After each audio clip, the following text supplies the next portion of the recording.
네, 정부가 125조 원을 들여서 소상공인이나 청년 등 취약계층의 빚 상환 부담을 줄여주기로 했죠.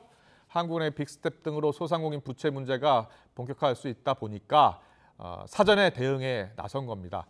좀 더 자세한 내용을 윤석천 경제평론가 모시고 이야기 나눠보겠습니다. 어서 오십시오. 네, 안녕하십니까? 예. 네. 금리를 크게 높일 수밖에 없는 상황이긴 한데 네네네. 취약계층은 어려워지잖아요. 예, 먼저 그렇습니다. 소상공인 빚을 탕감해 준다고 하는데 네네네. 어떻게 하면 탕감 받을 수 있는 겁니까?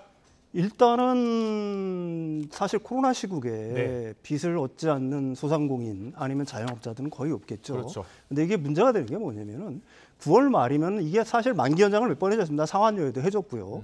이게 다시 또 만기가 도래합니다. 네. 그게 약 130조 원 정도 되는데 네. 이걸 그대로 놔두면은 사실 금융 시스템으로 좀 전이될 위험도 있겠죠. 네. 거기다가 수많은 사람이 어떤 파산 위험에 내몰릴 수 있습니다. 그래서 이럴 때마다 사실 등장하는 게 이제 배드뱅크죠. 은행으로부터 부실 우려가 있는 부실 우려가 있는 채권을 그 일종의 한국자산관리공사 캠코가 인수를 합니다. 배드뱅크 역할을 하는 거죠. 네. 대신 좀 싸게 인수를 좀 하겠죠. 예. 그래서 일단 채무자를 상대로 해서 여기는 이제 자영업자들이 되겠죠. 자영업자들은 어떻게 신청하는 겁니까? 일단 은행에서 일단은 그 부실 우려가 있는 채권들을 갖다가 캠코에 넘깁니다. 그러면은 이제 캠코에서 사실은 각자들한테 대부분 다 연락이 갈 거고요. 누구나 다 신청을 해서 뭐 내가 확인이 되느냐 안 되느냐는 일단 은행에 문의를 해보셔야 될 것 같고요. 예. 이게 전체 채권이 넘어가는 게 아니라 부실 우려가 있는 채권들이 넘어가는 겁니다. 네. 그래서 이제 채무 조정의 구체적인 방법은 거치 기간을 뭐 1년에서 3년 동안 두고요. 그 다음에 이제 장기로 분할을 하게 해서 상환하게끔 최장 20년 동안 이제 분할 상환을 하게끔 해서 이런 채무 조정을 갖다가 실시하겠다는 얘기죠. 예. 근데 내용은 알겠는데요. 네네. 그러니까 어떻게 신청하는 거예요? 은행에 가서 신청을 해서 감면을 해달라고 하면 바로 감면해 주는 게 아니라 은행이 심사를 할 거 아닙니까? 당연히 그렇죠. 예. 근데 이제 은행에 가서 일단 확인을 해보셔야 되는데 전체 어떤 채권들이 다 넘어가는 게 아니라요. 배드뱅크로. 은행 입장에서 이제 부실 우려가 있는 채권들. 그러니까 지금 내가 상환이 굉장히 어렵다거나 예. 뭐 이런 분들 있지 않습니까? 이자를 갖다가 연체하고 있다거나 하는 분들은 은행에 가서 일단 상담을 해보시면은 네. 당신의 채권은 일단 그 캠코로 넘어갑니다. 그러니까 25조 원 정도의 빚 탕감이 가능한 겁니까? 지금 그러면? 그 25조 원 정도의 비탄감이라고 얘기할 수는 없는 거고요. 일단 채무 조정이 재조정이 되는 거니까요. 예. 일종의 이제 그 중에서도 이제 연체가 완전히 오래된 분들, 90일 이상 이걸 갖다 사실은 디폴트라고 보는 거거든요. 네.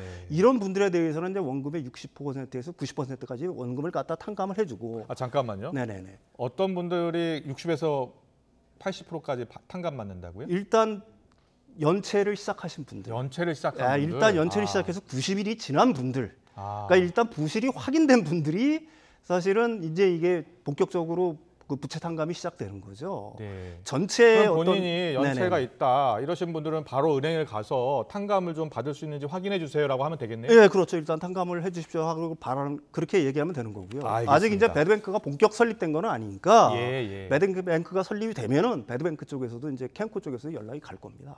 알겠습니다. 네네네. 일단은 은행에 가서 빨리 확인해야 되고 네네네. 특히 연체가 지금 발생하신 분들 걱정이 많으실 텐데요. 확인이 필요할 것 같고요. 네네. 그리고요. 금리가 너무 높아지다 보니까 영불로 네네. 집을 산 분들이 많잖아요. 네, 그렇습니다. 금리를 좀 낮춰 준다면서요. 어떻게 네. 낮출 이거는 수 사실 있습니까? 안심 전환 대출이라고 그래가지고 기존에도 있던 정책입니다. 이게 주택 가격이 9억 원 이하여야 돼요. 일단은 네. 9억 원 이하여야 신청자가 많이 몰리면 저가 순으로 주택 가격이 낮은 순으로 일단 지원을 해줍니다. 예. 이게 무슨 말이냐면은 은행에서 이제 변동금리라 혼합형으로 빌린 분들이 있을 거 아닙니까? 이걸 정책형 장기 모기지 금리 이게 정책형이에요. 그러니까 정부에서 하는 금융 공공기관이 사실은 이 대출을 갖다 은행으로부터 인수를 새로 하는 거라고 이해를 하시면 됩니다. 예. 그래서 이제 금리 자체는 4% 초중반에서 결정이 될 거고요. 네. 이제 이 모든 분들이 해당되는 게 아니라 주택 가격이 9억 원 이하인 분들, 네. 특히 이제 주택 가격이 4억 원 이하이면서 부부 합산 소득이 7천만 원 이하인 분들은 그렇죠. 일단 그런 조건들을 가르쳐 달라는 네네네. 말씀이에요. 예. 그 부부 합산 소득이 7천만 원 이하인 분들은 은행에 가서 일단 확인을 해보시고요. 네. 그 다음에 이런 분들 같은 경우에는 우대금리까지 적용이 되니까 현재 비교적 높은 금리를 쓰고 있던 분들은 한 2%포인트 이상 금리를 낮출 수 있는 절호의 기회가 될 겁니다. 이것도 빨리 은행 찾아가 봐야 되겠네요. 예, 그렇습니다. 예, 알겠습니다. 예. 그리고 변동금리로 받은 대출을 고정금리로도 전환을 해줍니까? 예, 이게 고정금리로 전환을 해주는 거예요. 그렇고 이게 유리합니까? 이게 훨씬 유리하죠. 지금 변동형 금리 같은 경우도 3% 후반에서 아니 사실 근데 내년 되거나 내후년 되면 또 떨어질 수 있잖아요.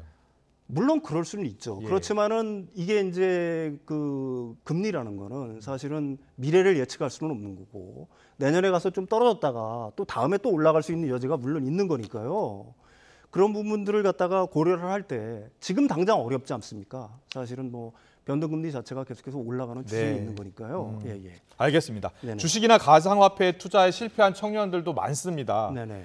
이런 청년들을 위해서 B2 청년 이자 30에서 50% 감면해 준다고 하는데 네네. 어떻게 감면받을 수 있습니까? 이거는 이제 저신용에 해당하는 분들이에요. 그러니까 그 신용 등급이 하위 20% 이하인 청년들, 만 34세 이하인 청년들인 경우죠. 이런 경우도 전부 다 지원이 되는 건 아니고요. 일단 연체가 시작되신 분들이 사실은 신용회복위원회로 들어가는 겁니다. 그래서 내가 지금 도저히 상황이 어렵다. 네. 그럴 경우에는 신용회복위원회를 찾아가서 상담을 해보시면은 네. 이런 지원을 받을 수가 있는 거죠. 아, 일단은 네네. 그러면 역시 신용회복위원회 찾아가서 네네. 연체가 되신 분들만 찾아가는 겁니까? 아니면 아니 연체가 연체가 예상되는 분들? 우려가 있을 때, 그다음에 지금 자신의 소득이 도저히 이걸 갖다가 어떻게 감당할 수 없을 때, 네. 그러면 이제 채무 재조정을 해주는 건데 일단 거치 기간을 1년에서 3년 정도 주는 거고요. 예. 이자를 갖다가 30%에서 50% 정도까지 감면해준 정책을 시행한다고 합니다. 알겠습니다. 일단은 여러 가지 어려운 분들, 특히 이자 감당이 어려운 분들은 일단 은행이 됐든 신용회복위원회가 됐든 찾아가셔서 네네. 네. 좀 탕감받을 수 있는지 확인이 필요해 보입니다. 지금까지 윤석천 경제평론가와 함께 알아봤습니다. 잘 들었습니다.